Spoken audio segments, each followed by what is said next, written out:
Sabendo primeiro isto, que nos últimos dias virão escarnecedores, andando segundo suas próprias concupiscências, e dizendo: onde está a promessa da sua vinda? Porque desde que os pais dormiram, todas as coisas permanecem como desde o princípio da criação.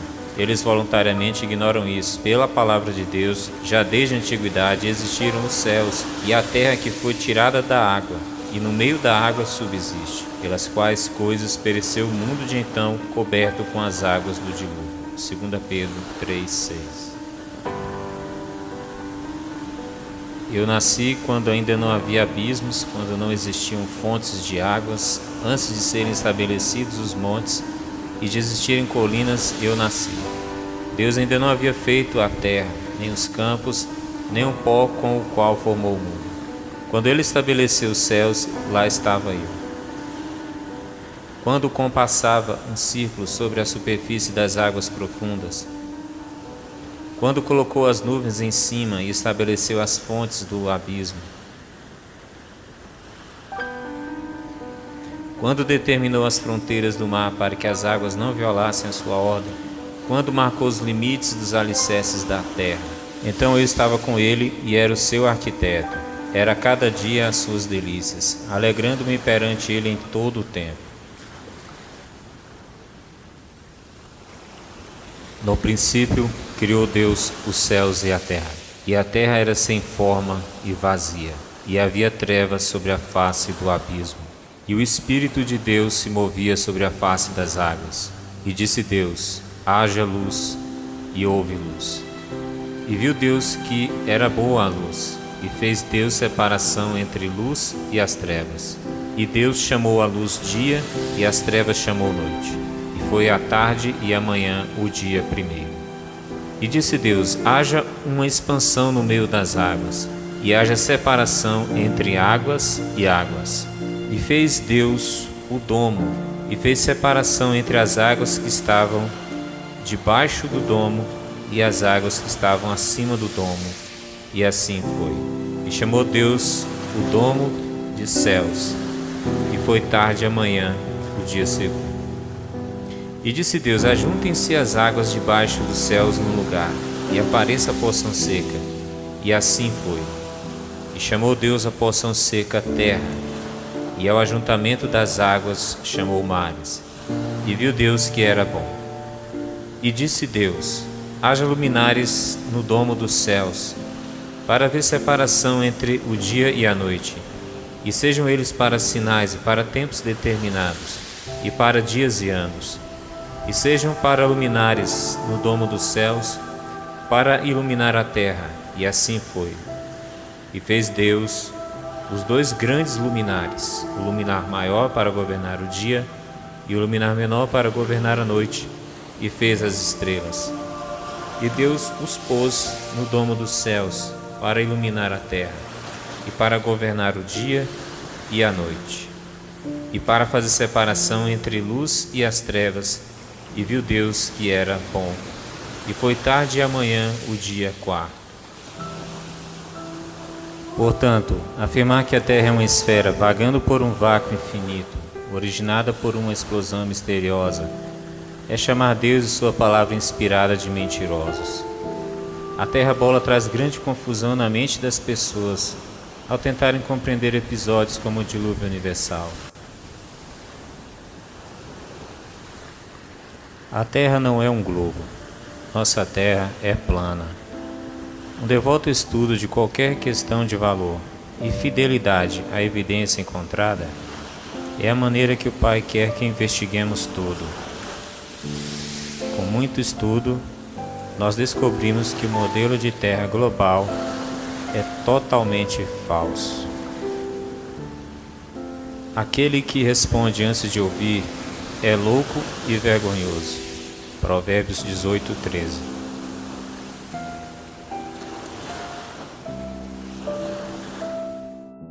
Uma vida inteira de informações enganosas é difícil de abalar, mas com precisão espiritual, recebendo o conhecimento da verdade, é muito mais saudável aceitar um erro aprendido quando criança. Oramos para que você também investigue segundo as maneiras do Criador, com a mente aberta e um coração honesto. A verdade nunca tem medo da investigação máxima. David Wardlaw Scott. Esse não é um estudo exaustivo sobre a Terra plana, mas deve incentivar uma investigação honesta sobre esse assunto intrigante. Para mais informações, visite nossa página no Facebook. 1. Segundo a Escritura, a terra é imóvel. Trema perante ele, trema toda a terra, pois o mundo se firmará, para que não se mova. 1 Crônicas 16:30. O Senhor reina, está vestido de majestade. Deus se revestiu e cingiu de poder. O mundo também está firmado, e não poderá ser movido. Salmos 93:1. Dizei entre os gentios que Deus reina. O mundo também se firmará, para que não se abale. Julgará os povos com retidão. Salmo 96:10. Bendiz, ó minha alma, ao Senhor. Deus meu, magnificentíssimo, estás vestido de glória e de majestade. Lançou os fundamentos da terra, ela não será movida em tempo algum. Salmo 104:1-5. 2. A terra e os corpos celestes são delimitados pelo firmamento. E disse Deus: haja uma expansão no meio das águas, e haja separação entre águas e águas. E Deus fez a expansão, e fez separação entre as águas que estavam debaixo e as águas que estavam acima do firmamento. E assim foi. E chamou Deus a expansão céus, e foi tarde e manhã o dia segundo. Gênesis 1:6-8. Não poderia ser mais claro: a água tanto abaixo do firmamento como acima do firmamento. Louvai-o, céus dos céus, e as águas que estão sobre os céus. Salmo 148:4. A palavra traduzida como firmamento aqui é H7549, de Strong, Rakia, que significa abóboda que apoia as águas acima. 3. Os corpos celestes foram colocados dentro deste firmamento. E disse Deus: haja luminares na expansão dos céus, para haver separação entre dia e a noite. E sejam eles para sinais, para tempos determinados e para os dias e anos. E Deus os pôs na expansão dos céus. Gênesis 1:14-17. A Escritura, em linguagem simples, diz que: primeiro, a água tanto abaixo como acima do firmamento. Gênesis 1:6-8. 2. Os corpos celestes foram colocados dentro do firmamento. Gênesis 1:14-18. 4. O firmamento é inerentemente sólido. A raiz da palavra rakia, ou firmamento, é H7554, de Strong, raka, que significa, por analogia, expandir, martelando. Por implicação, sobrepor, com folhas finas de metal, bater, fazer amplo, selar, esticar. Concluímos que o firmamento retém as águas, é sólido, como se tivesse sido batido para fora, como uma folha de metal. Elihu, em sua conversa com Jó, confirma isso, usando essa mesma palavra, raka, para expressar como Deus estendeu o firmamento. Ou estendestes com ele os céus, H7554, raka, que estão firmes como espelho fundido, Jó 37:18. Essa é uma passagem-chave, citada por aqueles que defendem o modelo do globo. Ele é o que está sentado sobre o círculo da terra, cujos moradores são para ele como gafanhotos. Ele é o que estende os céus como cortina e os desenrola como tenda para neles habitar. Isaías 40, 22. A palavra círculo é H2329 The Strong, Hugh. Isso significa círculo, circuito ou bússola.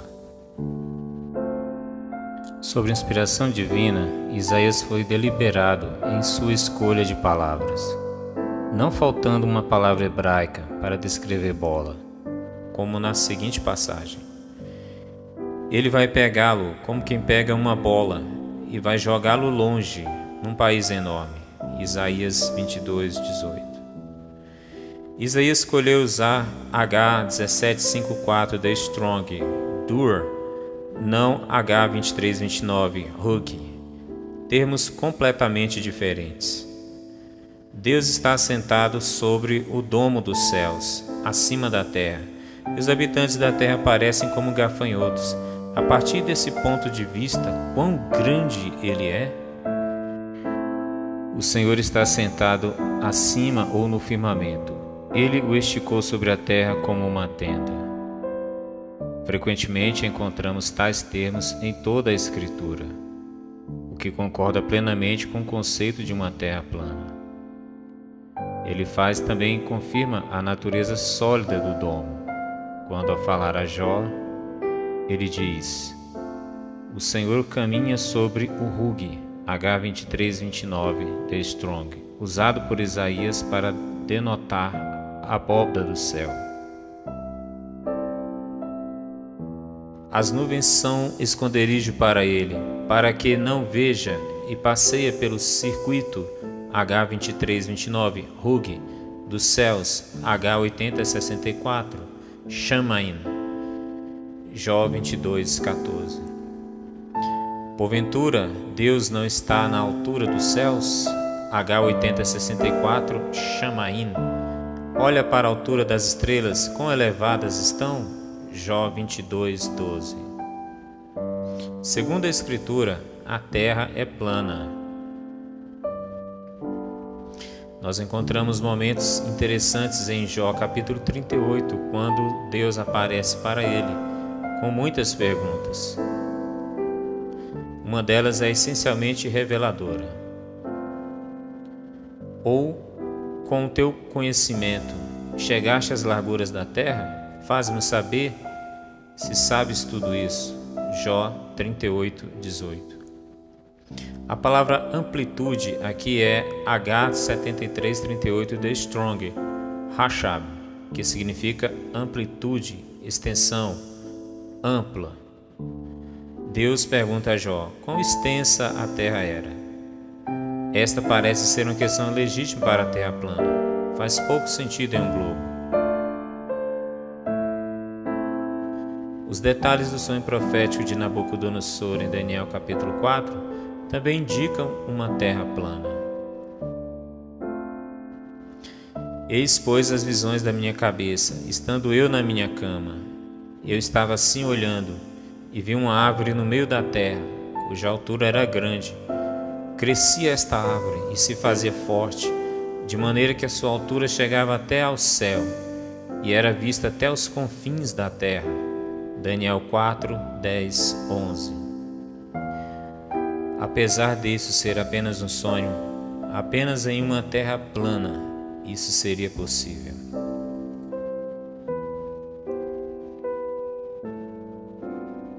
Agora vamos olhar para o retorno de nosso Senhor Jesus Cristo. E havendo aberto o sexto selo, olhei, e eis que houve um grande tremor de terra, e o sol tornou-se negro como um saco de cilício, e a lua tornou-se como sangue, e as estrelas do céu caíram sobre a terra, como quando a figueira lança de si os seus figos verdes, abalada por um vento forte, e o céu retirou-se, como um livro que se enrola, e todos os montes e ilhas foram removidos de seus lugares, e os reis da terra, e os grandes, e os ricos, e os tribunos, e os poderosos, e todo servo e todo livre se esconderam nas cavernas e nas rochas das montanhas, e diziam aos montes e aos rochedos: Caí sobre nós, escondei-nos do rosto daquele que está sentado sobre o trono, e da ira do Cordeiro, porque é vindo o grande dia da sua ira, e quem poderá subsistir? Apocalipse 6, 12, 17. Eis que vem com as nuvens, e todo olho o verá, até mesmo os que os transpassaram. E todas as tribos da terra se lamentarão sobre ele. Sim, amém. Apocalipse 1, 7.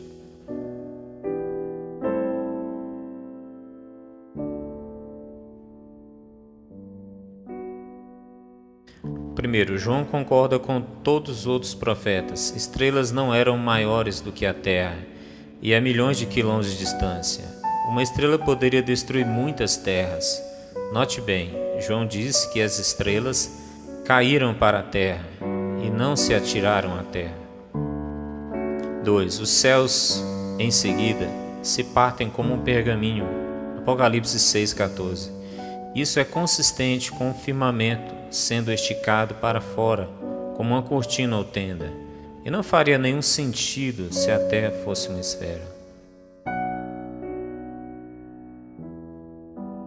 3. Todos na terra verão Jesus vindo em glória.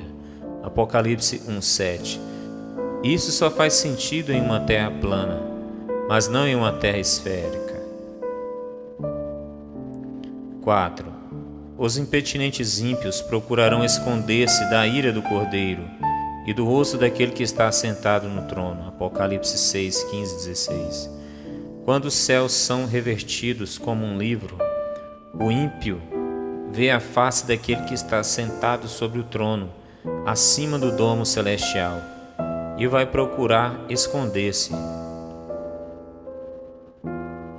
A Escritura afirma que, na segunda vinda de Jesus, os céus se desviarão como um livro que se enrola, e que todo olho o verá. Veja Apocalipse 1, 7, 6, 12 e 17.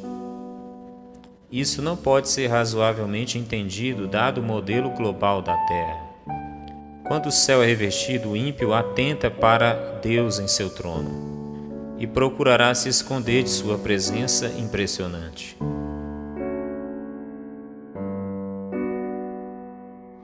5. Os corpos celestes que se movem, não a terra.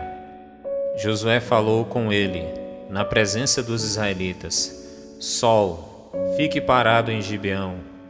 Lua, pare sobre o vale de Aijalon. O sol ficou parado no meio do céu e atrasou a sua descida por quase um dia inteiro. Josué 10, 12 e 13.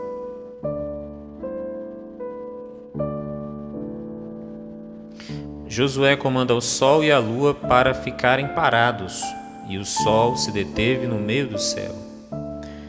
Não é dito a terra para parar de girar, portanto temos que admitir a clareza nesta passagem.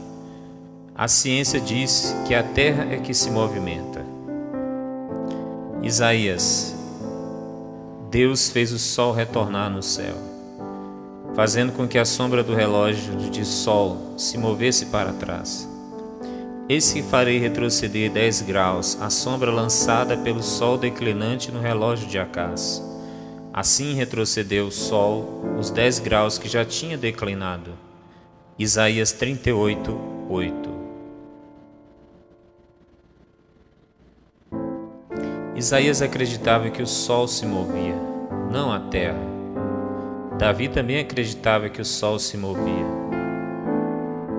Os céus declaram a glória de Deus e o firmamento anuncia a obra de suas mãos. Neles pôs uma tenda para o sol, o qual é como um noivo que sai do seu tálamo e se alegra como um herói a correr o seu caminho. A sua saída é desde uma extremidade dos céus e o seu curso até a outra extremidade, e nada se esconde ao seu calor.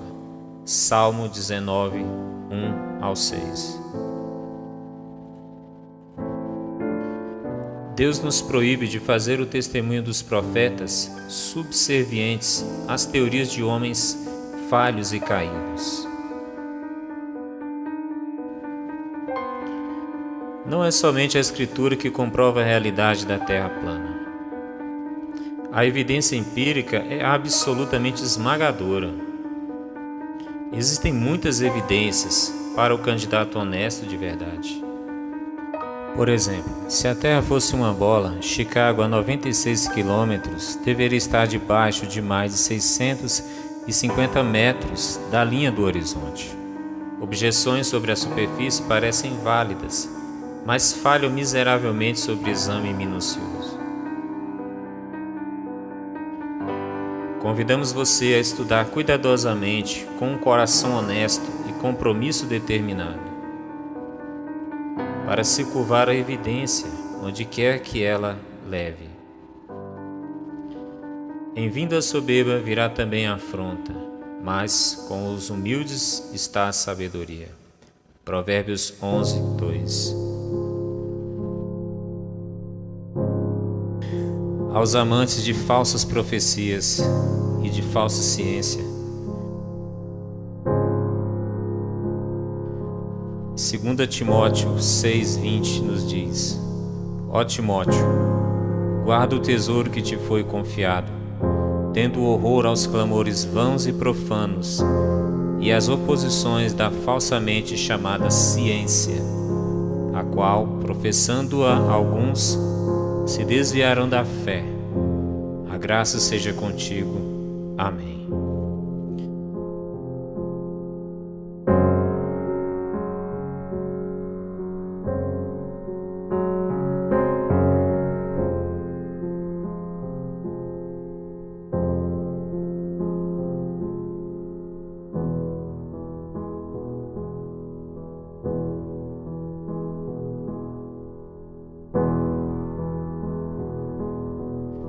Saia das trevas e venha para a luz.